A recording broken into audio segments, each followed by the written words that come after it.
Grupė arti, suderinam laikrodžius, kaip sako, pasižiūrim, ar tą kryptim važiuojam, jūs iš ar į sceną? Ką tik iš, tai kokia ta pirma emocija, kaip nuskilo, nusisekė jums ir sielų žiūrovams, klausytojams, kad jūs buvote scenoj. Ką galit pakomentuoti karštai? Nu, aišku, jaudinomės kaip ir visą laiką, visi atlikėjai jaudinasi, tai jo, bet šiaip mums scenoje buvo visokių ten iššūkių, bet patys jaučiamės, kad padarėm, ką galėjom, tai svarbiausia gal tas, kad padarėm, ką galėjom, o toliau pasirūpino viešpats. Visą laiką labai smagu iš tikrųjų dalintis, ne tik tai kurti, bet ir pasidalinti kūrybą, tai tokia galimybė, labai dėkingi esam už tokią galimybę čia nais groti. Ir jausmas yra nuostabus, nors jaudulys irgi didelis. Turbūt apie jaudulį geriausiai gali atspindėti tie, kurie gal trumpesnį laiką gyvenime su juo tvarkosi, tai yra vaikai. Bet čia irgi galiu klysti, nes Masandavičių šeimos visi muzikuojantis ir gal jau ir tėti pagal praleistą scenoje laiką leidžiate. Tai tiesiog tiem, kas dar jūsų nepažįsta arba primiršo savo dabar santykį su muzika, įvardykite, ką veikiate su ją, kur praktikuojatės, ko grojate. Tai baigiau muzikos mokyklą ir dabar groju su šeima grupėje, daugiau nelabai kur. Ir šlovinį. Ir taip, ir bažnyčią šlovinam. Taip. Taip pat kaip ir sesė baigiau muzikos mokyklą. Violončelę groju, taip pat pianinu irgi grojau. Tai irgi šlovinu bažnyčią. Aš lygiai taip pat kaip sesės. Baigiau muzikos mokyklą ir šlovinu būgnais bažnyčioje ir koncertuojam. Va, žodis koncertuojam, man atrodo, čia raktinis ir Giretė, būdama irgi profesionali atlikėja ir pedagogė, tikrai galės apie tai išsiplėtoti, bet kažkaip girdžiu, kad Lietuvos širdys Kėdainiuose su ugdymo tolesnėm pakopom problema, kad vaikai baigia mokyklas. Čia žiūrint iš tos tokios pasaulietinės pusės, kur toliau eiti. Ar bažnyčia ir tampa tuo, nežinau, vieninteliu prieglobsčiu, kuris gali jiems atstoti buvimą su instrumentu, nenoriu sakyti scenoje, nenoriu sakyti ten prieš publiką, bet vis dėlto vis tiek, žmonėms ir Dievui groti. Kuo dar čia gali tos trajektorijos pasisukti vaikų Masandavičių, kaip jūs manote, mokytoja?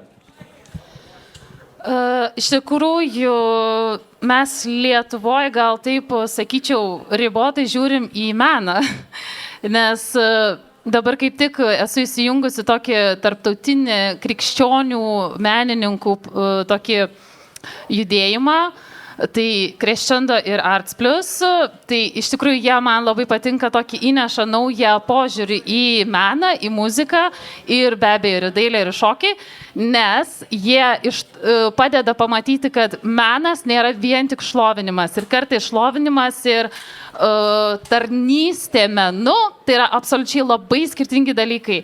Ir iš tokių tarptautinių pavyzdžių be galo taip matosi, kad menas kaip atskira nešlovinimo tarnystė gali būti be galo paveiki, be galo sukrenčianti mąstyti apie Dievą ir jo Jėzaus auką. Tai aš iš tikrųjų ne tik Masandavičių vaikams, bet ir visiems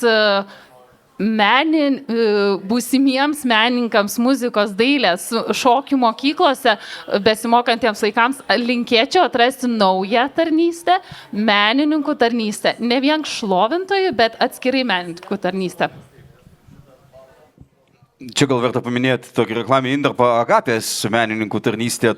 Tokia egzistuoja, nežinau, kiek intensyviai šiuo metu, gal Vitalijus daugiau pasakys, bet tikrai krypčių ir žvilgsnių, kurgi tas širdis jaunas dėti tikrai yra. Ir Vitalijau, gal perikim tada prie tos jau struktūruotos pokalbio dalies, nes vis dėlto norisi tikrai produktyviai svečius iškamantinėti, o laikas čia taip pasirodo mūsų nesąjungininkas, tai pirmin. Taip, iš tikrųjų norisi šiek tiek pakalbinti jūs, turint ir sąsąją su praeitais metais, vis tiek čia jau ne pirmus metus aš kalbinu, praeitais metais aš taip pat kalbinau būtent grupę Arti ir tikrai buvau labai sužavėtas, kad tai yra vienos šeimos grupė. Ir šiais metais, aš nežinau, aš galbūt klystu, bet ar jūsų sumažėjo narių, ar tai vis dar tas pats sąstatas? O gal tiesiog netelpa ant kėdžių, gal čia kur nors stebi mūsų aplinkui? Ne, nesumažėjo. Mes visi esam čia. visa šeima. Tiesiog ne visi ant scenos Tik ne pasirodė. visi ant scenos. Ai, supratau. Ir papasakokit, kaip sekasi vat, jums, kaip tėčiui, tokios gražios komandos, prisilaikyti vaikus, kad jie nepabėgtų nuo to šlovinimo. Ar jūs kažką tai specialiai dėl to darote, ar, taip sakant, vaikų sprendimas yra toks tvirtas ir jie patys negali negroti šitoje grupėje. Kaip jums atrodo? Jau vaikai pakankamai suaugę, iš tikrųjų, nieks jų nepriverstų, jeigu nenorėtų groti. Na, kalbame labiau ne apie prievartą, o kažkokio reikia skatinti, kaip saldainiai, sakykime. Pagrokite grupiai, tada jums bus tas. Indų reikės plauti, kišenpinigų padauginsim.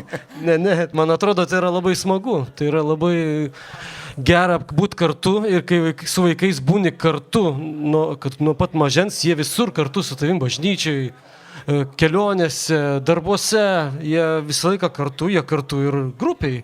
Tai yra natūralus, man atrodo, jeigu tu su vaikų laiką praleidi, su jais bendrauji, su jais gyveni, tai jie bus kartu su tavim ten, kur tu. Bent aš taip įsivaizduoju. Ar vaikai pritarėte? Chorų. Visi pritarė vieningai, labai smagu. Taip pat man teko apsilankyti jūsų kūrybinėje platformoje, taip sakant, kuri vadinasi Spotify. O, sveikinimai. Ten yra vienas albumas, tačiau jisai yra išlikęs tas pats iš praeitų metų. Aš norėjau paklausti, kaip jūsų tolesnė kūryba, kaip jinai vystosi, ar jinai dabar, ar galime tikėtis kažkokių naujų kūrinių, ar jų yra, ir paskui paklausiu dar vieną tada. Taip, yra naujų kūrinių. Esam sukūrę naujų ir planuojame, iš tikrųjų galvojame įrašinėti, dabar galvojame, kur įrašinėsim, bet dar vieną studinį albumą įrašyti, nes turime sukūrę ir kūrėm naujai vis. Ar vis dar, kaip sakant, nesikeičia jūsų tas, kad kūrėte vien tik jūs, ar galbūt jau ir vaikai pradėjo prisidėti prie kūrybos? Kūrė ir vaikai. Kūrė ir vaikai. Ar bus daug giesmių dabar jau vaikų sukurtų naujame albume? Nedauguma, bet bus. Nedauguma, bet bus. O ta kūryba, vat, galite galbūt palyginti su pirmoju albumu, kaip sekėsi ta kūryba ir kaip jau dabar jinai vystosi naujame?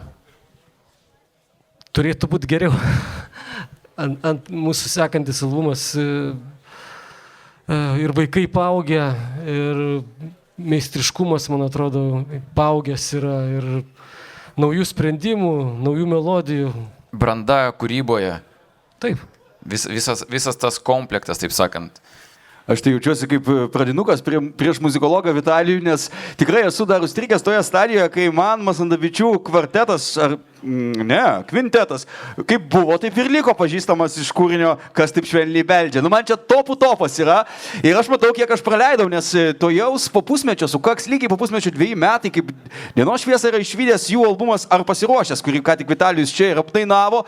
Tai galbūt galėtumėt irgi kaip tokią savotišką įkvėpimo dozę, paraginimą papasakot, būtent ką aš praleidau, ką galbūt tie klausytojai, kurie jūsų nepažinojo anksčiau, kaip jūs staiga išaugot iš tos namų sąlygomis įrašinėjančios, savo vietiniai bendruomeniai šlovinančios grupės iki štai jau ir tokį leidinį solidų į pasaulį paleidusio komandos, kompanijos.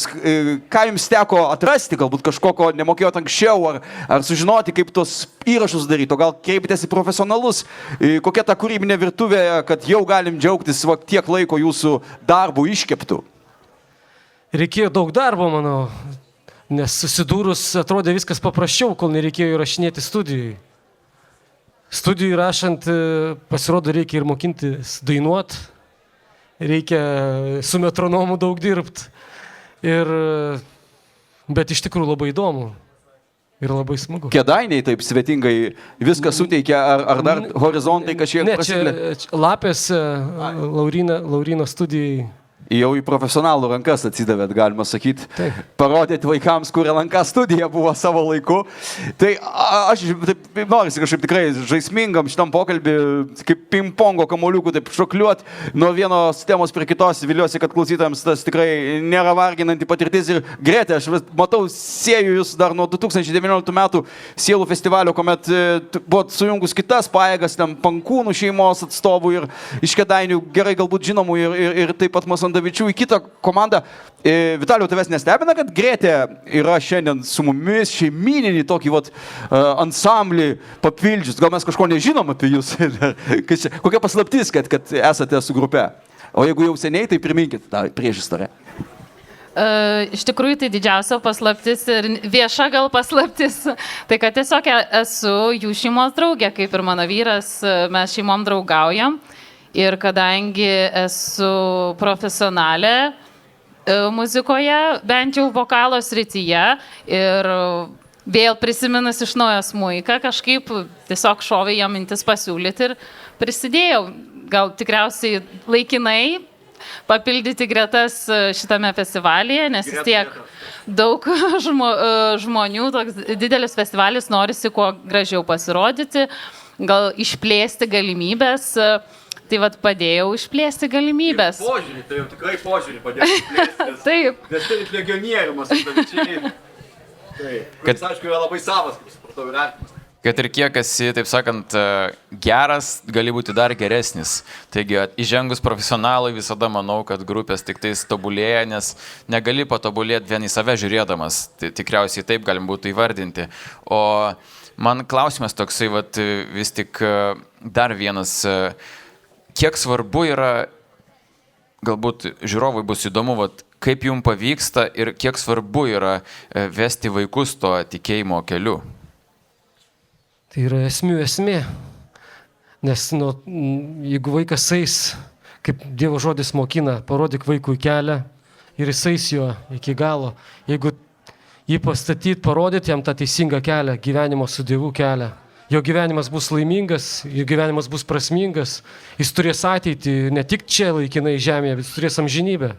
Tai čia mano viso gyvenimo prasmė, kad vaikai sektų Jėzumi Kristumi, eitų iki galo, išlaikytų tikėjimą ir dalintųsi su kitais. Ir muzika kaip įrankis, tai buvo jūsų ankstyvos jaunystės projektas, kad vieną dieną gims jūsų gausi šeima ir jūs pasirinksite būtent šį būdą, juos artinti prie Dievo per šlovinimą. Ar kaip tai išsivystė? Žinau, kad tikrai esame apie tai kalbėję, bet man atrodo, čia būtina tą paklausti, nes yra turbūt daug kelių, kaip gali ugdyti vaiką, bet muzikalus tai yra, manau, daugelio svajonė tėvų būtent patiems turėti tokią patirtį su savo vaikais, tokį laisvalaikio leidimo būdą. Iš tikrųjų, mano svajonė buvo kažkada turėti grupę ir groti. Mes su broliu grodavom kartu, bet po to laikas eina, susipažinus su žmona, sukūrus šeimą, gimus vaikams, atrodo, kitos išeities net nebuvo. Jie augo prie lopšinės. Lietuviškos buvo gėdamos giesmės, aš su gitara stovėdavau prie lovytės ir grodavau. Ir visi užmygdavo begrojant giesmės. O po to natūraliai ir patys. Taip, ir norėjau dar grįžti šiek tiek prie jūsų naujosios kūrybos. Gal galėtumėte išskirti kažkokį tai vieną kūrinį iš to naujojo jūsų būsimojo, taip sakant, albumo, kuris iš jų jums yra, galima būtų pasakyti, arba įvardinti kaip brangiausias? Jeigu galima vieną kūdikį savo išskirti. Jo, vieną kūdikį, kaip sakant. Ar galėtumėte kažką išskirti ir papasakoti trumpai apie ką tai? Taip, tai kūrinys Tarp žemės pažadų tuščių vadinasi. Kūrinys apie tai, kad priegiesmis tos giesmės yra šalia, aš noriu būti tik tai šalia. Šiam pasaulyje yra daug netiesos, daug melo, daug tuščių. Beje, šiandien galėjo žiūrovai šitą kūrinį išgirsti scenoje. Taip, šiandien mes jį atlikome. Mes atsisuksim. Yra galimybė atsisukti Sielos 2024. Būtinai užeikite YouTube ir galėsite atsisukti. Taip, prašau, tęskite. Tarp žemėje daug tuščių dalykų, kurie užsuka žmonės, kurie verčia tuščiai švaistyti laiką. Bet ieškant Dievo gimsta giesmė, gimsta kažkas naujo širdyje. Ir širdis tada šaukia, Dieve, aš noriu būti šalia tavęs. Aš noriu būti šalia ir man gera būti tik ten, kur tu. Tai apie tai ir šita giesmė yra. Taip, iš tiesų tai yra kaip ir mūsų visų prasmė. Ir gal galėtumėte palinkėti kažko tai mūsų klausytojui pabaigai? Norėčiau palinkėti atrasti gyvenimo prasme, o gyvenimo prasmė slypi Jėzuje Kristuje. Asmenyje, kuris mus pamilo ir už mus paukojo savo gyvybę. Atrasti tą prasme. Tai yra viskas, ko žmogui kiekvienam reikia. Aš tikiu, kad tai įmanoma padaryti, jeigu žmogus ieško. Taip, pritariu tikrai, kad atrasti Jėzų Kristų svarbiausia ir atradus iki galo eiti jo keliu, žodžiu, iki galo gyventi su Dievu, nepasiduoti išvedamam iš kelio. Tai vad gal to irgi palinkėčiau. Aš palinkėčiau, mes kuriam muziką, tai kad, manau, daugumai padeda muzika šiais laikais tikėti, tai kad pažintų Dievą iš muzikos ir kad klausytų tinkamą, o ne bet kokią. Aš norėčiau palinkėti, kad ir krikščioniškas jaunimas prabustų ir irgi atliktų savo pareigą, kad surastų savo pašaukimą ir siektų, kad kuo daugiau žmonių tikėtų ir klausytų savo tėvų. Aš norėčiau palinkėti, kad tie, kurie jau įtikėjo, neužmirštų ir neužsnūstų, o palaikytų savo tikėjimą. Va čia tai geri palinkėjimai iš tikrųjų. Mes juos visus įrašėm. Ne tik tais, taip sakant, priimti, bet ir tęsti. Taigi aš jums irgi linkiu, tęskite toliau, ką pradėjote ir nesustokite. Taigi čia buvo grupė Arti, Masandavičiai ir mokytoja Gretė.